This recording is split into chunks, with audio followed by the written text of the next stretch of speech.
Assalamualaikum warahmatullahi wabarakatuh. Alhamdulillah, salatu wassalamu ala rasulillah wa ala alihi wa sahbihi wa mawalah. Amma ba'da. Ikhwafillah, rahmatullahi alaikum. Mari kita lanjutkan kajian konsep pasar dalam Islam. Selanjutnya kita pada serial ketiga A. Baik, pada seri ketiga A ini kita akan bahas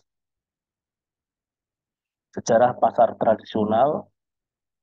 Dalam konteks penelitian ini adalah sejarah pasar tradisional di Indonesia, khususnya di Beringharjo, Yogyakarta. Objek pasar dalam penelitian ini adalah perilaku ekonomi pelaku pasar, bukan pasar dalam arti tempat pertemuan penjual dan pembeli saja yang identik dengan tanah, becek, jika hujan, kumuh, aroma barang dagangan menusuk hidung, dan sebagainya. Sejarah pasar tradisional tidak bisa dilepaskan dari sosial budaya masyarakat di sekitar pasar. Pasar tradisional di Indonesia memiliki sejarah dan makna filosofis yang sangat kuat. Beberapa contoh pasar tradisional di Indonesia, misalnya Pasar Lamyong, Pasar Simpang 7, Pasar Tanah Kongsi di Sumatera, Pasar Apung, Pasar Pandansari, Pasar Kelandasan di Kalimantan, Pasar Senggol, Pasar Kalimbu, Pasar Tomohon di Sulawesi, Pasar Jibama di Wamena, Papua, Pasar Klewer, Solo, Pasar Johar, Semarang, Pasar Palasari, Bandung, Pasar Keputaran, Surabaya, Pasar Beringharjo, Pasar Niten, Jogja, dan lain sebagainya. Menurut catatan yang ada, pasar tradisional atau pasar rakyat di Nusantara ini tahun 2019 berjumlah 15.657 lokasi tersebar di seluruh provinsi Indonesia. Pasar-pasar tradisional tersebut menjadi jantung perekonomian masyarakat sekitarnya. Pasar tradisional memegang peranan penting dalam menggerakkan perekonomian rakyat. Perkembangannya secara alamiah mengikuti hukum-hukum yang terjadi di pasar. Pasar Klewer Solo, misalnya, menjadi pusat perlawanan Syarikat Dagang Islam terhadap pedagang Cina yang memonopoli batik. Pasar Beringharjo memiliki hubungan dengan Kesultanan Mataram Islam Ngayogyakarta Hadiningrat. Pelaku pasar Beringharjo diantaranya adalah priayi keluarga keraton yang diantaranya mengizinkan monopoli dan menyetujui impor candu oleh VOC untuk kepentingan kekuasaan. Pasar-pasar tersebut sangat dekat dengan praktek muamalah kesultanan-kesultanan Islam dalam menyediakan kebutuhan masyarakatnya. Misalnya, lada dari pasar Aceh, pala dan cengkeh dari Maluku, kopi dari Sumatera, beras dari Lombok, dan sebagainya. Namun sejak Belanda datang, mereka jadi menghadapi persaingan global sampai sekarang.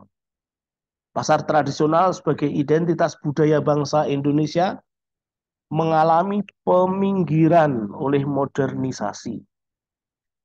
Studi ini fokus membahas praktek pasar, praktek ekonomi di Pasar Beringharjo sebagai pasar induk daerah istimewa Yogyakarta menjadi catur tunggal dalam pola tata ruang Kesultanan Yogyakarta selain masjid, alun-alun, dan keraton.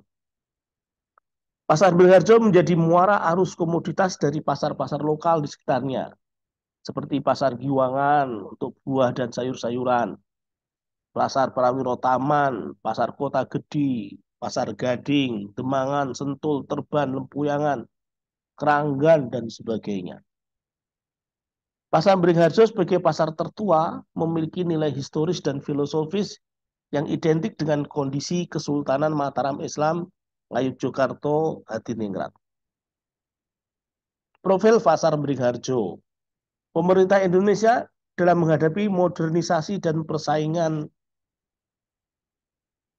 global menjadikan Pasar Beringharjo sebagai role model pengelolaan pasar tradisional karena posisinya strategis, memiliki kekuatan sosial kapital ya, kekuatan sosial, modal sosial yang sangat kaya dan kuat, seperti sejarahnya yang sangat panjang dan nilai filosofis, hubungan antar generasi yang turun-temurun sangat kuat. Posisi Pasar Beringharjo di sebelah timur Malioboro, di Jalan Margomulyo nomor 16 Kupasan, Kecamatan Guntumanan, Kota Yogyakarta, Daerah Istimewa Yogyakarta. Nilai filosofis posisi pasar berada di tengah area sumbu imajiner lurus dari selatan Pantai Parangtritis sampai puncak Merapi sebelah utara. Posisi ini meneguhkan catur tunggal, mengingatkan pada sangkan paraning dumadi, yaitu asal manusia dan penjelasannya dan penjelasan tujuan hidupnya. Nilai filosofis posisi ini sebagai modal sosial agar hidup semata-mata hanya untuk ibadah kepada Allah Subhanahu wa taala. Pasar Beringharjo berdiri tidak lama setelah Sultan Hamengkubuwono pertama membangun Kesultanan Yogyakarta Diningrat tanggal 13 Maret 1755 sebagai Hadeging Nagari Ngayogyakarta Hadiningrat. Pangeran Mangkubumi membangun gedong Sedahan Komplek Keputren sebagai bangunan pertama, diikuti keraton, masjid, alun-alun, dan pasar. Beringharjo berasal dari kata beringin dan harjo, yang artinya pohon beringin, dan harjo adalah sejahtera. Pasar Beringharjo diharapkan bisa menjadi sumber kesejahteraan penduduk Ngayogyakarta. Sejarah pasar terdiri dari 3 periode, yaitu zaman kerajaan, zaman Belanda, dan pasca kemerdekaan sampai sekarang. Pada zaman kerajaan, Pasar Beringharjo masih berupa sepetak tanah dekat kuburan tanpa ada bangunan. Komoditas yang ada adalah hasil pertanian, peternakan, kerajinan yang diangkut ke pasar dengan pedati, magulungan, dengan andong. Ada yang digendong, ada yang dipikul. Ya, transaksinya barter, uang terbatas dimiliki priayi keraton dan abdi dalam, seperti binggol, gobok, kepeng, dan sebagainya. Ada dinar dan dirham, tapi digunakan untuk perdagangan yang skalanya besar. Ekspor impor luar negeri, yang itu ada di pelabuhan Jepara dan di pesisir pantai utara Jawa. Operasi pasar dalam pengawasan Ki Bekel Tondo. Jadi pada saat itu masih ada pengawas pasar yang dari abdi dalam melakukan tugas dari jam 6 pagi sampai jam 4 sore dengan aba-aba atau dengan tondo, sehingga disebut Ki Bekel Tondo, yang keliling pasar sambil menabuh gong, tung tung tung gitu. Petugas tondo ini diberi sepetak tanah kampung tempat tinggal bersama keluarga, yaitu Kampung Ketandan yang ada di sebelah utara pasar.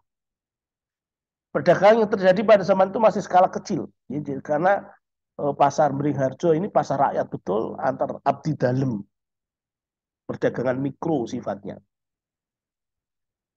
Begitu Belanda datang, pasar Beringharjo berubah karena ada intervensi kebijakan membangun yang dilakukan oleh Belanda, sekaligus membangun pasar dan membangun benteng Vredenburg tahun 1760 oleh arsitek Belanda, yaitu perusahaan beton Hindia Belanda. Belanda sampai menyebut pasar Beringharjo sebagai Allermooiste Pasar op Java. Artinya pasar terindah di Pulau Jawa. Pasca pembangunan ini, pedagang pasar harus menyewa kios kepada Belanda, menyebabkan Ki Bekel Tondo malas menjalankan tugasnya. Karena di situ mulai ada persaingan antara pengawas dari Keraton Yogyakarta dengan pengawas dari Belanda. Belanda menguasai dan memonopoli pasar Jogja dengan intervensi berupa program tanam paksa, Kultur Stelsel tahun 1830, yaitu memaksa penduduk menyewakan tanah agar ditanami dengan tanaman komersial, seperti kopi, tebu, kakao, dan lain-lain. Setelah berhasil panen, tanaman-tanaman komersial tersebut wajib dijual ke Belanda. Pengawasan pasar direbut untuk memonopoli dan mendapatkan hasil bumi Nusantara lebih murah dan berkualitas tinggi. Yang awalnya pengawasan pasar oleh Ki Bekel Tondo oleh Abdi Dalem tadi, di pasar terjadi benturan persaingan dengan company Belanda. Mulailah di situ ada nutruk, yaitu pasang harga sangat tinggi untuk orang asing. Awalnya untuk orang Belanda, tapi karena perkembangan zaman diberlakukan juga untuk orang yang tidak dikenal, orang asing, orang yang datang ke Yogyakarta. Sampai sekarang beberapa masih terjadi kasus nutruk ini. Kemudian masa kemerdekaan. Pasar Beringharjo pernah direhab 2 kali, tahun 51 dan tahun 70. Lokasi pasar ada 3 bagian, pasar timur, pasar tengah, pasar barat. Pasar berdiri di atas tanah seluas 2,5 hektar, jumlah pedagang 7.000 orang dan 500 buruh gendong. Layout pasar memanjang dari barat ke timur, menghadap selatan, terdiri dari 3 lantai. Lantai satu pintu masuk menjual kain, batik, lurik, konveksi, dan sebagainya. Lantai 2 menjual pecah belah, bagian UPT bisnis, lahan parkir, dan sebagainya. Lantai 3 bagian barat kantor Dinas Perdagangan Kota Yogyakarta. Lantai 3 ada parkirnya juga, ada yang jual bumbu-bumbu juga. Beringharjo sebagai pasar keagungan dalam dikelola Dinas Perdagangan Kota, bukan BUMD, bukan badan usaha milik daerah. Jadi bukan BUMD Kota Praja. Pasar menjadi pasar postmodern karena berhasil mengatasi perkembangan zaman. Pasar Beringharjo menjadi role model pasar tradisional. Selain memiliki sosial kapital, juga adaptif dengan kemajuan teknologi informasi. Jadi ini sejarah pasar Beringharjo, kondisi kerajaan, kondisi transisi ketika berhadapan-hadapan dengan Belanda, dan masa kemerdekaan sekarang ini. Teman-teman mungkin bisa datang langsung ke Pasar Beringharjo. Terima kasih, itu yang bisa saya sampaikan. Kita tunggu selanjutnya episode seri ketiga B. Kita tutup dengan baca doa. Subhanakallahumma wa bihamdika asyhadu an la ilaha illa anta astaghfiruka wa atubu ilaik. Assalamualaikum warahmatullahi wabarakatuh.